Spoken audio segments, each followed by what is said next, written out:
riba itu adalah az-ziyadah, tambahan. Ya, riba itu maknanya adalah tambahan. Dan riba jahiliyah itu prinsipnya adalah kullu qardin jarra manfaatan fahuwa riba. Setiap pinjaman yang orang yang meminjamkan itu menarik keuntungan, maka keuntungan tersebut adalah riba. Riba itu ada dua, selain yang terkait dengan utang piutang, ada pula riba tukar menukar, termasuk jelang lebaran ini tukar uang.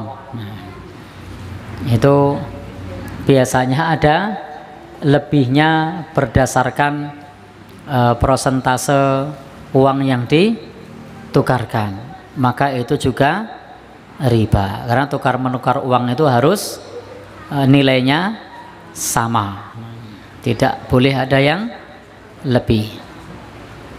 Baik,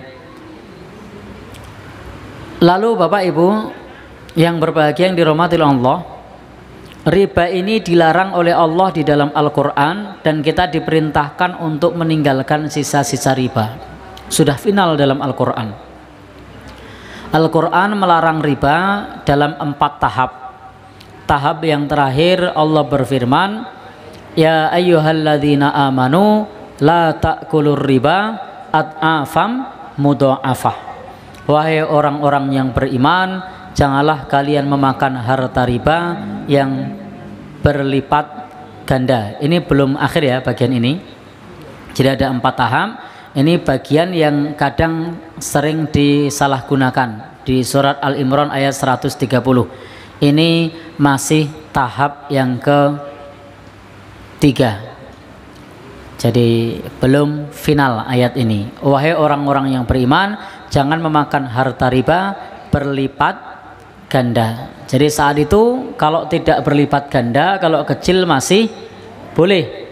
Tetapi kemudian setelah turun ayat yang terakhir, ya ayyuhalladzina amanu, wahai orang-orang yang beriman, Allah perintahkan ittaqullah, bertakwalah kepada Allah, wadharu ma baqiya minar riba, dan tinggalkanlah sisa-sisa riba, in kuntum mu'minin, jika kalian termasuk orang yang beriman. Maka Allah perintahkan wadharu ma baqiya minar riba, tinggalkan semua sisa-sisa riba. Maka riba kecil maupun besar di dalam agama kita dilarang. Jadi tidak dibolehkan baik kecil maupun besar. Kemudian larangan yang lain adalah dalam hadis Nabi, la'anallah akila riba wa mukilahu wa syahidaihi wa katibahu. Larangan yang lain disebutkan oleh Rasul, Allah melaknat pemakan harta riba, Allah melaknat pemberi makan, artinya nasabahnya di sini, wa syahidaihi, dan 2 orang saksinya, kemudian wa katibahu, sekretarisnya.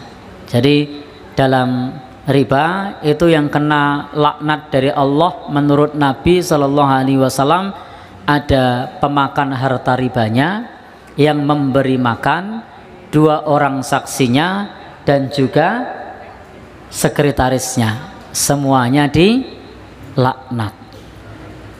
Dan dalam hadis Nabi, Nabi juga menjelaskan kepada kita tentang betapa besarnya dosa riba.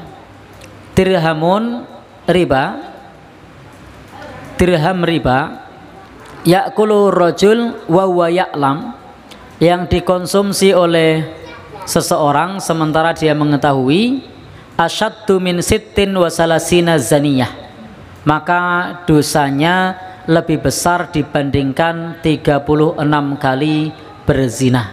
Jadi dosa memakan harta riba itu lebih besar dari 36 kali berzina. Na'udzubillahi min dzalik. Maka ini Islam melarang kita untuk nganak ke duit.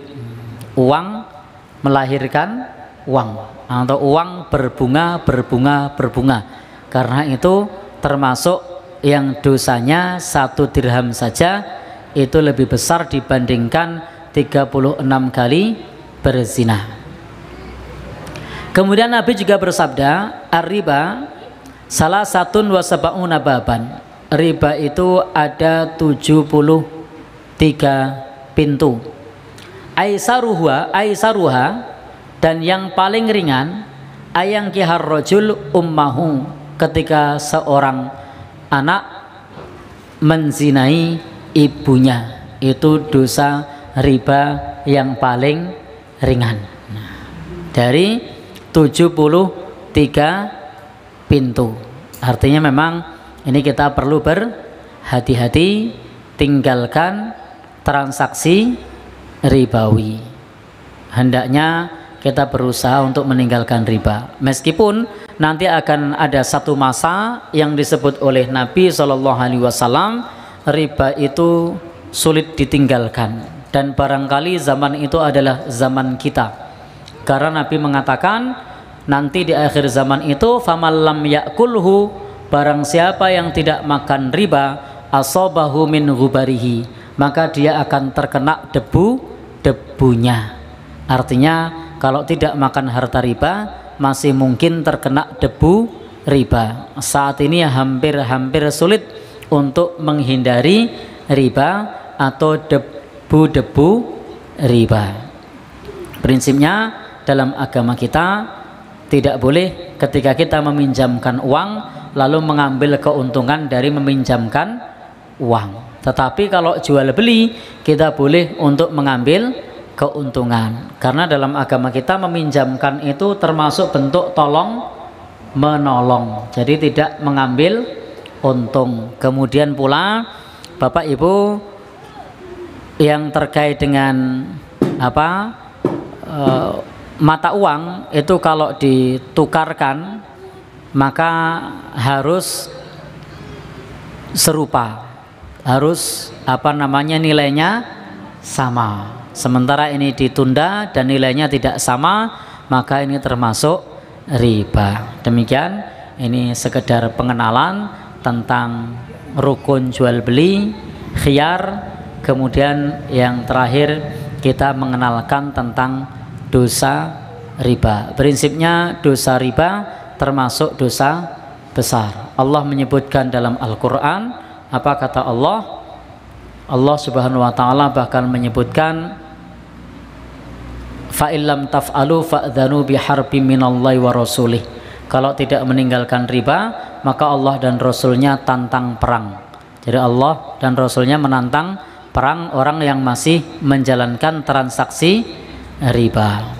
Kemudian ayat juga menyebutkan, wa man 'ada faulaika ashabun nar. Barang siapa yang sudah tahu itu riba lalu mengulanginya, maka termasuk penghuni neraka. Naudzubillahi min dzalik. Mudah-mudahan kita dijauhkan dari ancaman-ancaman yang ada di dalam Al-Qur'an maupun yang ada dalam hadis Nabi sallallahu alaihi wasallam. Tetapi Allah berikan kabar gembira kepada kita. Faman ja'ahu mau'idhatum mir rabbih, barang siapa yang datang nasihat dari Allah lalu kemudian dia fangtaha, dia berhenti, falahu ma salaf, maka baginya hartanya yang telah lalu. Nah, ini adalah kabar gembira bagi orang yang bertaubat dari riba. Tetapi kalau kemudian kita mengulangi lagi, Allah menyebutkan naudzubillah, wa man 'ada, barang siapa yang mengulangi lagi, faulaika ashabun nar. Maka pada prinsipnya semua dosa itu bisa diampuni oleh Allah kalau kita mau bertobat kepada Allah Subhanahu wa ta'ala.